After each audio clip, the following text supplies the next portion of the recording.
waxaa noo suura gashay inaan waraysi la yeelano taliyaha controolka magaalada Boosaaso Maxamed Qalaf oo aanu wax ka weydiino qaabka ay ugu suura gashay inay dhawaan qabtaan qarax lagu soo qariyay gaari candameyla nooca Soomaalidu u taqaano oo qudaarsiday bal taliya marka hore waxaad faahfaahin naga siisaa qaabka ay ku soo suura gashay qarax ka soo gudbay 3 control magaalooyinka Garowe Qarno iyo Gaalkacyo inaad idinku qabataan bal taa faahfaahin naga sii intaasoo magaaladu qarax soo maray taab u wareysaneen qaraxa waxa la soo dhexgeliyay amba la soo dhexgeliyay ande waa garta aduu dhowr iyo 50 karton oo xanda lagu soo guray labada karton dhexda loo soo dhigay cambaha geedaha miraha baa dhexda loo soo dhigay haye anagu waxa weeye gawaarida baaritaan ma ku sameynaa waa dejinaa waa qodnaa wixii saaran oo waa jeexjeexnaa soo jira awgood oo amniga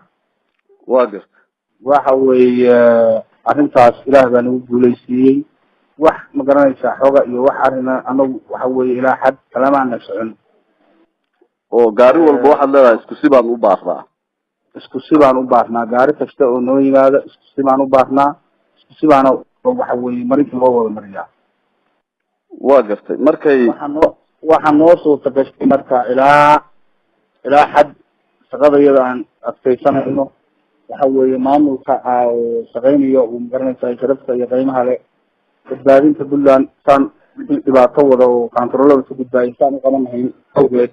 waa shaqadeedii saa ugu leeyahay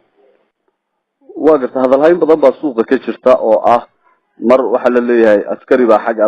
alla ka hadalsiyo yir gaarigaas waa ka shakiyay oo hal si fiican loo baaro mar waxa la leeyahay taliyaha controlka oo adigu aad tahay baa sabab u ahaa in qaraxa la qabto markay bal cida si rasmiyana qaraxani inaad ku guuleysataan iyadoo tan alle meeshada ay tahay ma nala wadaagi kartaa waa in la wadaagi karaa waxa weeye baarida ciidanka meel kasta ciidanka jooga sarkaalka horjoogaha u ah suu waa macaamilo ciidanka ula dhaqmo oo amaamirta u siiyay u qaataan baa wax lagu qabtaa waa gartay amaamir marka guud aan bixiyay oo gawaari kasta in la qodo oo la baaro oo waxa weeye kartoon kasta tadiisa dambe la eego ama shir ha noqoto qadiinka candameyda hala dalaco awgeed baa arrintaa kaliftay iyo mas-uuliyiinta naga shaqeysa oo nagu doorisay shaqada in ciidanka amaamirta lagu adkeeyo iyo yaamad waya adu goobjoog ma ahayd markii controlka lagu qabanayay qaraxyadan waa fadhiyay waa joogay meeshaan fadhiyay oo soo qabanaya waa gartay markay talaabada xigta maxay noqotay hadii qaraxan aad ku guuleysteen aad qabataan ama gaariga aad ku aragteen oo idan ka fileen sida aad sheegtay xogna idan hore uga hayn arrinta qaraxan waa dejinay alaabtaan dejinay muslimiinta naga sareysaan u yeernay waxa weeye sidaas laga amba qaaday oo muslimiinta noogu timi kabacdina waxaan ku dhaqaaqnay ninkii sharwadaha oo magaalada rabay inuu gilgilo oo dhibaato ku sameeyo oo magaalada ku dhex nool ayaan operationkiisii shaqada ku dhaqaaqnay waayo inta qof baa gaariga la socday gaariga waxa la socday 2 karisbow iyo daraaw 3 qof baa la socday waxa jirta in shir jiraa'id odayaal iyo ganacsato ka soo jeeda Beledweyne ay ku qabteen kana codsadeen Puntland in la sii daayo gaarigaas aduna waxa sheegtay iyo 3 qof ee la socday aduna waxa sheegtay in 3 qof oo gaariga watay ay ahaayeen dadka saarnaa oo kaliya markay dadkani ma qaraxa iyaga u waday qofka aad qabateen oo aad sheegtay magaalada inaad ka dhex qabateen mise waxa jiray dad kale oo la socday oo qaraxa u gudbin lahaa qofka aad qabateen oo magaalada loo waday qarax walaal sidaad u ogtahay waxa weeye magaalada wixii galaya ama ka baxaya qof kasta oo gaadiid wata hadii bac loo dhiibiyo hadda aniga aan kula hadlayo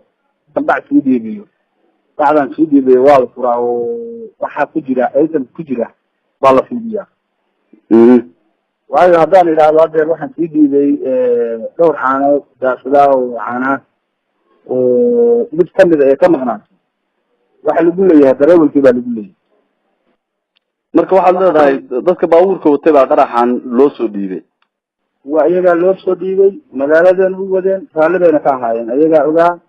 midka lambarka gaariga laagaadka loo soo dhiibay waxay ku qornayd kartoon bay ku qornayd soomaalia waa gar magaaladana sidaa loogu waday in lagu geliyo hadda ka hor ma jiraan falan noocaana intii adigu taliyaha aad ka ahayd controlka boosaaso oo aad ku guulaystay inaad qabataan way jiraa gaari bareeda ah oo magaalada ka baxayay oo gabigiisa oo dhan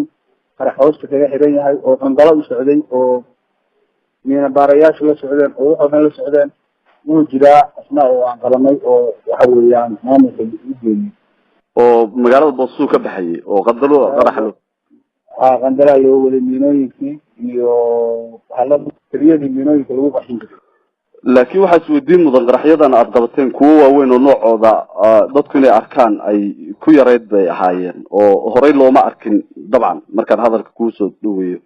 markay ma jiraan kuwo lamida oo aad horey u qabateen inta adigu controlka taliyaha ka ahayd waa saasaan kuu sheegaya gaarigaas qaraxdiisa oo kale waan kuu sheegaya bareedada oo kale lamid bay ahaayeen kuwa wax yar bay dhaamin bartilmaameedkiinu marka ma gaadiidka waaweyn oo xamuulkaaba mise waa nooc kasta oo kamid a gaadiidka iyo dadka bal qaabkuu yahay gaadiidka dhamaan wey wixii magaalada gelaya iyo wixii ka baxaya sidaa loo daaraa kuwa magaalada ka baxaya oo iyaguna fasax inta buurta kasoo qaateen raba inay gobollo kale aadaanin oo magaalada ka baxaya saasoo kale waa saasaan uqaban oo al-shabaab iyo daacish labadaba dhinaca shacabka puntland gudaha iyo dibadba oo aada u bogaadinaya howlgalkan ciidanka taliyaha u tahay controlka boose ku guulaysteen baa jirtay in maalmihii u dambeeyey baraha bulshada iyo meelaha la isugu yimaado laga hadalhayay arrintaasi maxaa fariin oo idinka soo gaadhay maxaase iyaga u dhooda faraysaa shacabka waxaan farayaa meel kasta ay joogaanin inay ciidamada la shaqeeyaanin in amniga laga shaqeeyo in waxa kan sarwarayaasha ah oo dhibaatada wada ciidan kaliya uma socdaanin soomaalida oo dhan bay uga socdaanin puntland waxaan marka shacabka farayaa meel kasta ay joogaan dal iyo dibadda waxa weeye in layska kaasado in waxa weeye wixii nabadgeliyada wax u dhimaaya in meel looga soo wada jeesto baan ku bogaadinaya aada buu mahadsan yahay kaasna waxau ahaa taliyaha controlka magaalada boosaaso oo puntland post qadka telefoonka ugu warramiyay